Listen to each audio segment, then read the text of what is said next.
भैया, युद्ध में जिस अपार शक्ति का संचार हो रहा है, माँ की सुरक्षा कवच के कारण उसका प्रभाव वहीं तक सीमित हो रहा है।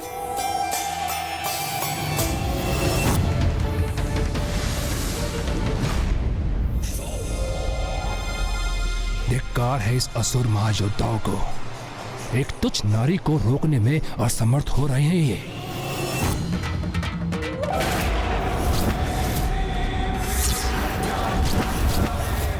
अपने विषैले द्रव्य से नष्ट कर दूंगा तुम्हें देवी। दुष्ट असुर, तुम्हें उस द्रव्य को प्रवाहित करने में ही असमर्थ कर दूंगी मैं।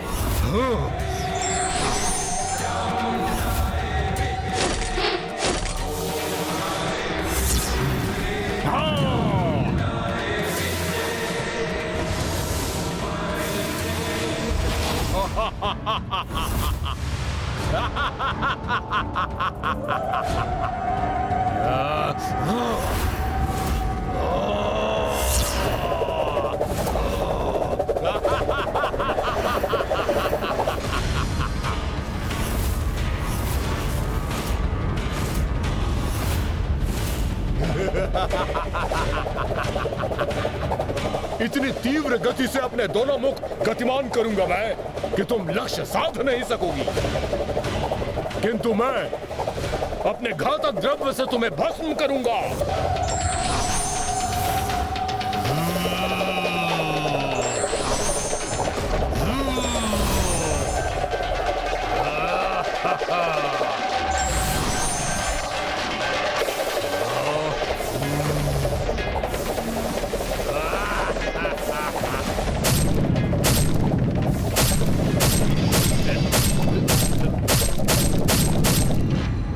रुक जाओ गणेश, मुझे आगे बढ़ने से रोका था ना तुम, और अब स्वयं मां के आदेश का उल्लंघन कर आगे बढ़ रहे हो।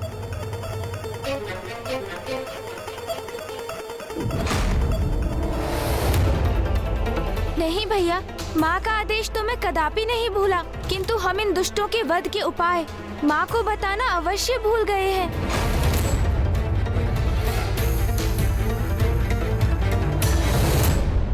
मेरे महायोद्धाओं, सेनापतियों, इन देवियों से निरंतर युद्ध करते रहो और थका दो इन्हें। और जब ये थक जाएं, तो अपने भयंकर आक्रमण से इनका संहार कर देना। तुम्हें अपनी भुजाओं के जाल में बांध लूंगा मैं। ये क्या? मुझे कुछ दिखाई नहीं दे रहा। है क्या ये? तुम्हारी भुजाओं को अपने त्रिशूल से बांध दूंगी मैं, अक्षम्य कर दूंगी मैं तुम्हें।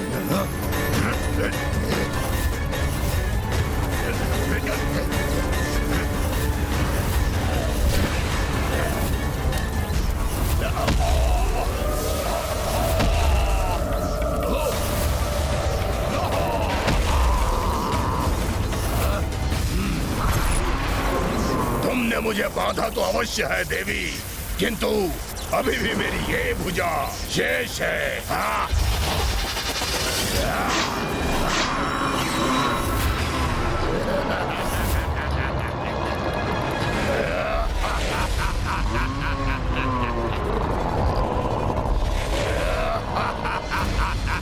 आश्चर्य, इसकी भुजा इसके तन से विलग होकर पुनः उत्पन्न हो गई।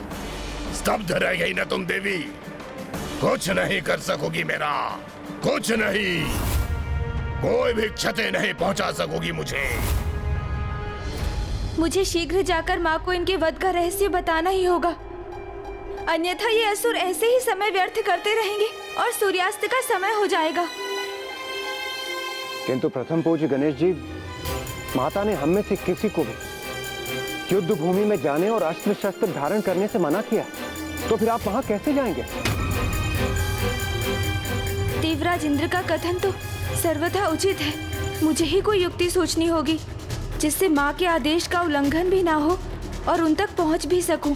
देखो देवी, देखो, मैंने अपनी भुजाओं को स्वयं से विलग कर तुम्हारे बंधन से मुक्त करवा लिया है स्वयं को।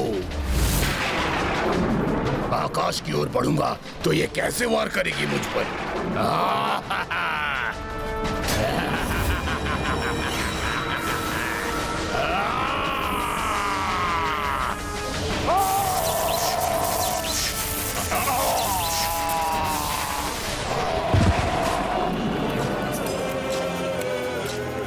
देवियां, ये तुच्छ नारियां मेरे महायोद्धाओं पर भारी कैसे पड़ रही हैं?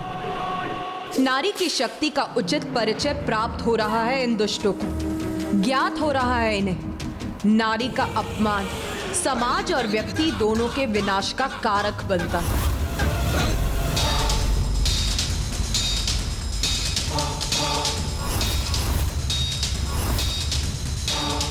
ऊपर नहीं जा सकता तो क्या हुआ? अब मेरी भुजाएं पुनः विकसित हो चुकी हैं, तो एक ही आक्रमण से अंत कर दूंगा इस देवी का।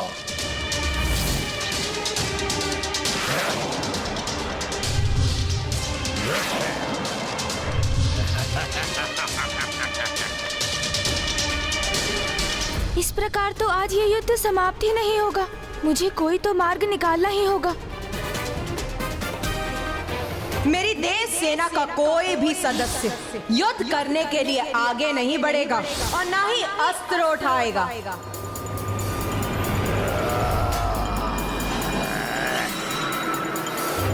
माँ ने युद्ध के लिए युद्ध भूमि में हमारा प्रवेश वर्जित किया है, किंतु उन्हें सूचना देने बिना अस्त्र शस्त्र धारण किए वहां प्रवेश करने पर तो कोई रोक नहीं है। गणेश,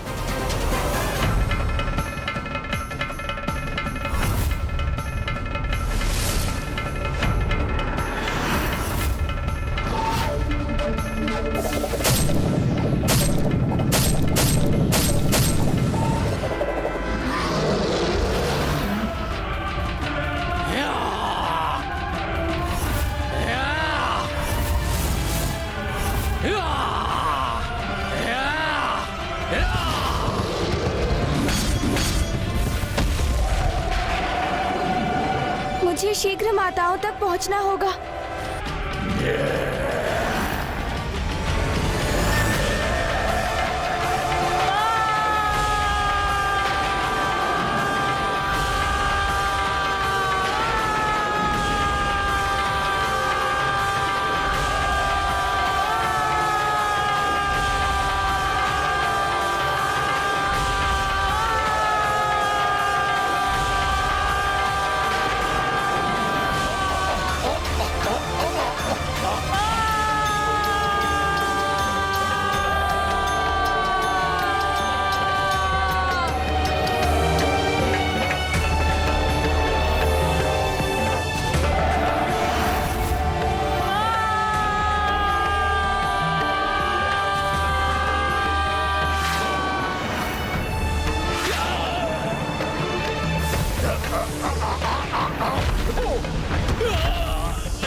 इतनी प्रचंड ऊर्जा तो हम देवताओं को भी क्षति पहुंचा सकते हैं। इसलिए माता ने हमारे लिए सुरक्षा कवच का निर्माण किया था। तो अब गणेश इस ऊर्जा को कैसे सहेगा?